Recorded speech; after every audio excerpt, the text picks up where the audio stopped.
So the work we are presenting here is by Forma Salone. It's called Botanica, and it's a commission from a foundation based in Naples called LAR. The creator of the project is Marco Petroni.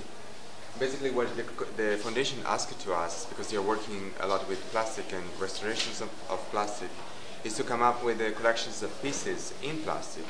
And coming from the experience we had last year with our project Autarky, at the beginning we were a bit skeptical to work with plastics, but then we were victims of our own prejudices. In fact, what we did is to research back in time in the period that we call pre-Bachelet. So basically when natural polymers were investigated in search for plasticity. Our aim with this project was to give to the user and viewer a different perspective on what plastic materials are, and show that actually plastics are materials that have centuries-old history. So for instance, between the materials we investigated, and the project is called Botanica, of course, because all the resins we collected and worked with are coming from plants essentially, or animal derivatives.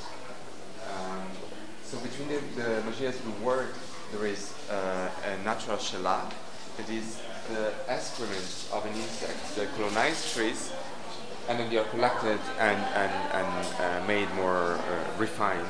And then we combined it with wood dust and molded into a shape.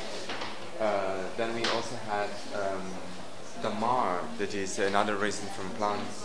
A copal resin, that is a superfossil state of amber. That means that in centuries that material will turn into amber. But I can maybe show you here better also in the vessels how the materials are on a 3D shape. So for instance, this is damar, this is a shellac, that's pine resin with fibers of cereals. While this material, this is originally an 18th century material called bois d'Ursy. It is a mixture of wood dust and albumen or animal blood. Basically, blood DNA, it's a polymer, so it works as a binder with wood dust. Our aim with the pieces is to, well, of course, give a different perspective on what plastics are to the user, and we asked ourselves the questions: what would have happened to plastic if oil was not stepping in? How would have been polymers used, maybe as a decoration, maybe as an embellishment? So this is our work, and this is what we did with LAR.